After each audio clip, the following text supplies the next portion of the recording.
Threads app में Twitter जैसा एक फीचर भी दे दिया है जिससे एलन मस्क को तगड़ा झटका लग सकता है। थ्रेड्स ऐप ने 2 नए फीचर्स लॉन्च करे हैं। कैसे काम करता है नया फीचर, देखते हैं रिपोर्ट में।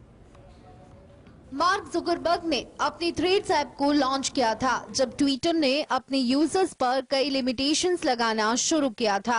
इस समय एलन मस्क ने बिना ट्विटर अकाउंट के ट्वीट्स देखने की अनुमति को बंद कर दिया था, जिससे कई यूजर्स नाराज थे। अब थ्रेड्स ऐप में ट्विटर जैसा एक फीचर भी दे दिया है जिससे एलन मस्क को तगड़ा झटका लग सकता है। पहला विकल्प फॉर यू है, जिसमें उन प्रोफाइल से पोस्ट का मिक्सचर शामिल है जिन्हें दूसरे यूजर फॉलो कर रहे हैं या जिन अकाउंट्स की आपको रिकमेंडेशन की गई है।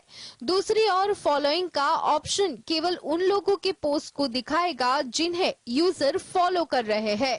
इसमें सारे पोस्ट उसी क्रम में दिखाए जाएंगे जिस क्रम में उन्हें पोस्ट किया गया है।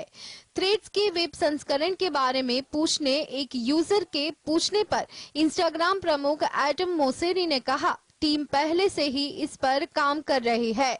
यह शायद कुछ सप्ताह में और आगे बढ़ जाएगा। Bureau report, GSTV। गूगल ने एक नया अपडेट एंड्रॉइड यूजर्स के लिए जारी किया है जो उन्हें ब्लूटूथ ट्रैकिंग की जानकारी देगा। यानी अगर कोई उन्हें ट्रैक कर रहा होगा तो उसकी जानकारी उनका फोन समय रहते दे ही देगा।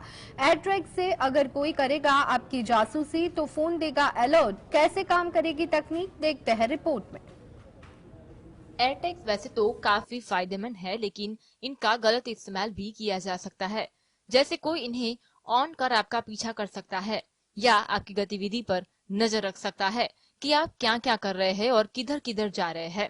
इस समस्या से छुटकारा दिलाने के लिए गूगल ने एक नया अपडेट एंड्रॉइड यूजर के लिए जारी किया है। यदि कोई ब्लूटूथ डिवाइस आपके आसपास होगा तो गूगल आपको एक अलर्ट मैसेज भेजेगा और आप इस पर टैप कर ट्रैक करके इसके बारे में ज्यादा जानकारी जान सकते हैं। आप मैप के जरिए ट्रैकर की मूवमेंट भी देख सकते हैं कि ये कैसे काम कर रहा है। इसके अलावा आप चाहे तो ट्रैकर में एक साउंड भी बजा सकते हैं जो ये बताएगा कि ये कहाँ रखा है। ट्रैकर को मोबाइल के पास लाने पर आप इस ट्रैकर के ऑनर की डिटेल्स आदि जान सकते हैं। इससे आपको पता चल जाएगा कि कौन आपको ट्रैक कर रहा है और इसका इंटेंशन क्या है। गूगल के द्वारा दिए गए ये नए फीचर लोगों की प्राइवेसी को बनाए रखने में मदद करेंगे। अपडेट इन एंड्रॉइड के यूजर के लिए है जो एंड्रॉइड 6 या इससे बाद के वर्जन यूज कर रहे हैं। Bureau report. व्हाट्सएप पर एक मैसेज वायरल हो रहा है जिसमें दावा किया गया है कि सरकार यूजर्स की चैट की निगरानी कर सकती है। व्हाट्सएप मैसेज को क्या पढ़ रही है सरकार, सामने आया क्या वायरल मैसेज का सच, देखते हैं रिपोर्ट अंदर की बात में। व्हाट्सएप पर एक मैसेज वायरल हो रहा है जिसमें दावा किया गया है कि सरकार यूजर्स की चैट की निगरानी रख सकती है। इसमें दावा किया गया है कि व्हाट्सएप के लिए एक नई गाइडलाइंस जारी की है। इस वायरल मैसेज में 3 टिक के बारे में बताया है और उसके फॉर्मूले को भी डिस्क्राइब किया गया है। रिपोर्ट के मुताबिक व्हाट्सएप पर वायरल हो रहे एक मैसेज में दावा किया है कि 3 टिक से मैसेज को मॉनिटर किया जा रहा है। इंस्टेंट मैसेजिंग प्लेटफॉर्म पर मैसेज वायरल होने के बाद सरकार ने इस पर सफाई पेश की है। मैसेज में बताया है कि 3 टिक का मतलब है कि सरकार आपकी चैट्स मॉनिटर कर रही है। इसमें 2 ब्लू टिक और 1 रेड टिक का मतलब है कि यूजर पर एक्शन लिया गया है। 1 ब्लू एंड 2 रेड क्लिक का मतलब है कि सरकार यूजर्स के डेटा की स्क्रीनिंग कर रही है। हालांकि इस मैसेज के दावों को फर्जी बताया गया है। मेटा ने बताया है कि उसके एक ऐप में एंड टू एंड स्क्रिप्टेड की सुविधा मिलती है। इसकी वजह से सेंडर और रिसीवर के अलावा तीसरा व्यक्ति मैसेज को रीड नहीं कर सकता। ब्यूरो रिपोर्ट, जी। किसी YouTube वीडियो को देखते हुए एड्स का आना बहुत इरिटेट करता है। इससे बचने के लिए कई लोग एड ब्लॉक करने का यूज करते हैं। कंपनी यूजर्स को ऐसा करने से रोकने के लिए बड़ा कदम उठा रही है। इसके तहत एड ब्लॉक यूज को करने पर आपको ब्लॉक किया जा सकता है। आइए जानते हैं क्या है पूरा मामला अंदर की बात में। YouTube एड्स कई बार आपके पूरे व्यूइंग एक्सपीरियंस को बर्बाद कर देते हैं। शुरुआती दिनों में ये एड्स कुछ सेकंड के होते थे और उन्हें स्किप भी किया जा सकता था, मगर अब ऐसा नहीं है। ऐसे में कई यूजर्स YouTube एड्स ब्लॉक का इस्तेमाल करते हैं। अब YouTube यूजर्स को एड्स ब्लॉकर यूज करने से रोकने पर काम कर रहा है। रिपोर्ट के मुताबिक यूट्यूब एक नई 3 स्ट्राइक पॉलिसी पर काम कर रहा है। इस पॉलिसी के तहत कंपनी ऐसे यूजर्स के लिए यूट्यूब वीडियोस को ब्लॉक कर देगी जो लगातार 3 वीडियो को एड्स ब्लॉक ऑन करके देखेंगे। एक यूजर ने इसका स्क्रीनशॉट भी पोस्ट किया था जिसमें उसे 3 स्ट्राइक पॉलिसी का पॉपअप दिख रहा था। यूजर ने इसका स्क्रीनशॉट भी पोस्ट किया है जिसमें वार्निंग साफ साफ देखी जा सकती है। अगर यूजर 3 वीडियो लगातार देखेंगे तो यूट्यूब उन्हें ब्लॉक कर देगा। वही एड्स को रिमूव करने के लिए कंपनी यूट्यूब प्रीमियर सब्सक्रिप्शन पर सजेस्ट कर रहा है। इस प्लान के तहत यूजर्स को न सिर्फ यूट्यूब पर एड्स फ्री एक्सेस मिलेगा बल्कि आप यूट्यूब म्यूजिक को भी बैकग्राउंड में प्ले कर सकते हैं। Bureau report, GST। भारत इस समय जीडीपी के लिहाज से दुनिया की 5वीं सबसे बड़ी अर्थव्यवस्था है। सरकार के आंकड़ों के हिसाब से जीडीपी का विकास भी तेजी से हो रहा है। क्या भारत जल्द ही दुनिया की तीसरी बड़ी अर्थव्यवस्था बन सकता है? देखते हैं फिनांस रिपोर्ट में। अंतर्राष्ट्रीय मुद्रा कोष के आंकड़ों के मुताबिक भारत इस समय पर दुनिया की 5वीं सबसे बड़ी अर्थव्यवस्था है। भारत का सफल घरेलू उत्पादन करीब 3,750 अरब डॉलर है, लेकिन यही आंकड़े यह भी दिखाते हैं कि दुनिया की पहली से लेकर चौथी अर्थव्यवस्थाओं और भारत में जमीन आसमान का फर्क है। दुनिया की सबसे बड़ी अर्थव्यवस्था है अमेरिका, जिसका जीडीपी है 26,854 अरब डॉलर, यानी भारत से करीब 7 गुना ज्यादा। दूसरे नंबर पर है चीन, जिसे भारत अपना सबसे बड़ा प्रतिद्वंदी मानता है। चीन की जीडीपी है 19,374 अरब डॉलर, यानी भारत से करीब 5 गुना ज्यादा। तीसरे और चौथे नंबर की अर्थव्यवस्था और भारत में इतना फर्क नहीं है। तीसरे नंबर पर जापान है, जिसका जीडीपी है 4,410 अरब डॉलर, और चौथे नंबर पर है जर्मनी 4,309 अरब डॉलर की जीडीपी के साथ। IMF के पूर्वानुमान के मुताबिक भारत अगर इसी गति से बढ़ता रहा तो 2027 तक दुनिया की तीसरी सबसे बड़ी अर्थव्यवस्था बन जाएगा। बल्कि अमेरिकी बहुराष्ट्रीय बैंक की माने तो भारत 2075 तक दुनिया की दूसरी सबसे बड़ी अर्थव्यवस्था बन सकता है। Bureau report, GSTV। अमेरिकी फेडरल रिजर्व के ब्याज दरों में बढ़ोतरी करने का सिलसिला जारी है और इसने फिर बेंचमार्क लेंडिंग रेट को बढ़ाया है। अब ये 5.25 से लेके 5.50% की रेंज में आ गई है। क्यों अमेरिकी फेडरल रिजर्व ने फिर बढ़ाए ब्याज की दर? देखते हैं बिजनेस रिपोर्ट में।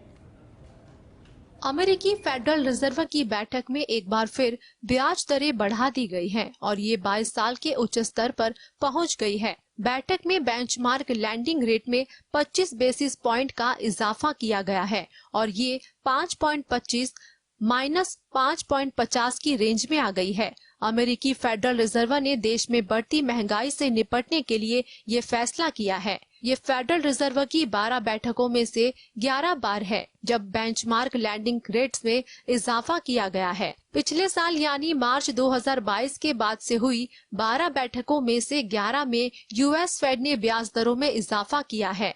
फेडरल ओपन मार्केट कमेटी जो ब्याज दरों को तय करती है, उसने जून 2023 की बैठक में इसके संकेत दिए थे और उस समय रेट्स में इजाफा नहीं किया गया था। फेडरल रिजर्व के प्रमुख जेरोम पावेल ने 2 दिवसीय मीटिंग खत्म होने के बाद कहा कि अमेरिकी फेडरल रिजर्व तब तक ब्याज दरों में इजाफा करना जारी रखेगा जब तक अमेरिका में महंगाई दर उनके पूर्व निर्धारित 2% के लक्ष्य के अंदर नहीं आ जाती है। Bureau report. Welcome back. Ahmedabad समेत भारत में कारोबार करने वालों को सरकार ने दिया बड़ा तोहफा। जानिए क्या है फैसला, स्पेशल रिपोर्ट अंदर की बात में। वित्त मंत्री निर्मला सीतारमण ने फिर कारोबारियों को बड़ा तोहफा दिया है। अगर आप भी भारत में कारोबार कर रहे हैं और आपकी अपनी कंपनी है तो सरकार ने आपके लिए एक बड़ा फैसला लिया है। सीतारमण ने कहा कि भारतीय कंपनियां अब विदेशी स्टॉक एक्सचेंज के अलावा अहमदाबाद में अंतर्राष्ट्रीय वित्तीय सेवा केंद्र IFSC पर सीधे सूचीबद्ध हो सकती है। भारतीय कंपनियों को विदेशी स्टॉक एक्सचेंज के अलावा सीधे अहमदाबाद में IFSC पर सूचीबद्ध किया जा सकता है। सरकार ने 3 साल पहले कोविड राहत पैकेज के तहत इस फैसले की घोषणा की थी, जिसे 3 साल बाद मंजूरी दी गई है। इस फैसले के बाद भारतीय कंपनियां विदेश के विभिन्न शेयर बाजारों में अपने शेयर सूचीबद्ध करा सकेगी और फंड भी जुटा सकेगी। बता दें कि यह बड़ा फैसला 2020 में महामारी के दौरान घोषित कैश पैकेज के तहत प्रस्तावित किया गया था। सीतारमण ने आगे कहा कि यह सरकार द्वारा लिया गया एक बड़ा और महत्वपूर्ण फैसला है, क्योंकि इस फैसले से अब भारतीय कंपनियों को बेहतर मूल्यांकन सुविधा मिलेगी और वैश्विक पूंजी तक पहुंचने में भी मदद मिलेगी। Bureau report, GSTV। विभाग ने ITR फाइलिंग के मामले में नया रिकॉर्ड बना लिया है। पिछले साल के मुकाबले 1 करोड़ से ज्यादा टैक्स रिटर्न फाइल हुए हैं। इससे क्या फायदा होगा सरकार को, देखते हैं फिनांस रिपोर्ट अंदर की बात में। इंडिविजुअल टैक्स पेयर्स और यूनिट्स के लिए आयकर फाइलिंग का एक बड़ा रिकॉर्ड है। आयकर विभाग के ट्वीट के मुताबिक इस कैटेगरी के लिए पिछले साल यानी वित्त वर्ष 2021-22 में कुल 5% 83 करोड़ ITR फाइल हुए थे और इस लिहाज से देखा जाए तो देश में पिछले साल के मुकाबले 1 करोड़ से भी ज्यादा टैक्स रिटर्न फाइल किया जा चुका है। बीते 31 जुलाई को आयकर रिटर्न भरने की आखिरी तारीख थी और इस दिन तक RTI फाइलिंग का नया रिकॉर्ड बना गया है। आयकर विभाग की वेबसाइट पर दिए गए आंकड़ों के मुताबिक 31 जुलाई की रात 12 बजे तक देश में वित्त वर्ष 2022-23 के लिए 6,77,42,303 crore income tax return file हो चुके हैं। यानी देश में असेसमेंट ईयर 2023-24 के लिए 6% 77 करोड़ से भी ज्यादा RTI फाइलिंग हुई है, जो कि अपने आप में एक रिकॉर्ड है। गौरतलब है कि आयकर विभाग के 31 जुलाई शाम 6 बजे तक के ITR फाइलिंग के आंकड़ों के बारे में ट्वीट करके जानकारी दी थी कि इस समय तक 6% 50 करोड़ RTI फाइल हुए हैं। Bureau report, GS। Fortune global list में बीते 2 साल की अवधि में मुकेश अंबानी की रिलायंस इंडस्ट्रीज लिमिटेड ने अपनी रैंकिंग स्थान को सुधार लिया है। साल 2021 में आई लिस्ट में रिलायंस इंडस्ट्रीज 195 के पायदान पे मौजूद थी और अब 88वें नंबर पर पहुंच गई है। कैसे रिलायंस इंडस्ट्रीज ने बढ़ाया अपना स्थान, देखते हैं अंदर की बात में। एशिया के सबसे रईस भारतीय अरबपति मुकेश अंबानी के नाम एक और बड़ी उपलब्धि जुड़ी है। उनकी कंपनी रिलायंस इंडस्ट्रीज लिमिटेड ने फॉर्च्यून ग्लोबल 500 लिस्ट में लंबी छलांग लगाई है और 16 पायदान पर चढ़कर अब 88वें नंबर पर पहुंच गए हैं। देश की सबसे मूल्यवान कंपनी रिलायंस बीते साल 2022 में इस ग्लोबल रैंकिंग लिस्ट में 104वें पायदान पर मौजूद थी। रिलायंस इंडस्ट्रीज देश की सबसे मूल्यवान कंपनी है। इसका मार्केट कैपिटलाइजेशन 16.83 लाख करोड़ रुपए है।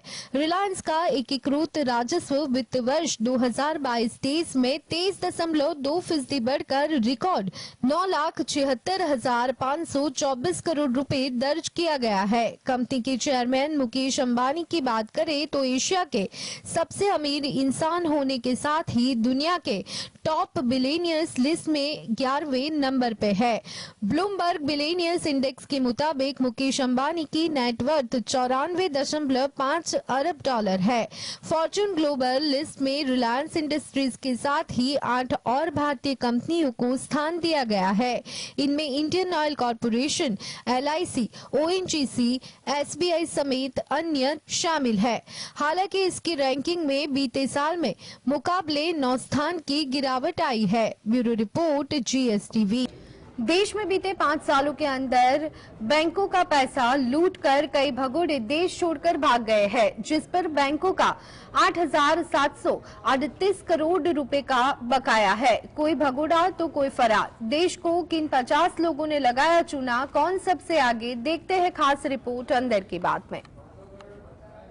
देश के बैंकों का पैसा लेकर भागे कर्जदारों की लिस्ट लंबी है। वित्त मंत्रालय की ओर से टॉप 50 विलफुल डिफॉल्टर्स का डाटा पेश किया है, जिन पर तमाम बैंकों के 87,295 करोड़ रुपए बकाया है। इस लिस्ट में सबसे ऊपर मेहुल चौकसी और ऋषि अग्रवाल जैसे नाम शामिल है। बीते 5 सालों का आंकड़ा पेश करते हुए वित्त राज्य मंत्री भागवत सिंह कराड़ ने कहा कि SCB ने इस अवधि में 10,57,326 करोड़ रुपए की कुल राशि माफ भी की है। इसके साथ ही जानबूझकर कर्ज न चुकाने वालों में भगोड़े मेहुल चौकसी की गीतांजलि जैम सबसे बड़ी विलफुल डिफॉल्टर है, जिस पर बैंकों का 8,738 करोड़ रुपए बकाया है। डॉक्टर भागवत कराड़ ने आगे कहा कि आरबीआई ने भारतीय बैंक संघ को सलाह भी जारी की है कि बैंकों को उनके खिलाफ चल रही आपराधिक कार्यवाही पर प्रतिकूल असर डाले बिना जानबूझकर कर्ज न चुकाने वालों या बैंकों के साथ धोखाधड़ी वाले कर्जदारों के साथ समझौता करने पर विचार करना चाहिए। इसमें कहा गया है कि विनियमित संस्थाएं धोखाधड़ी या जानबूझकर डिफॉल्टर के रूप में वर्गीकृत खातों के संबंध में समझौता, निपटान या तकनीकी राइट ऑफ कर सकती है। Bureau report, GSTV।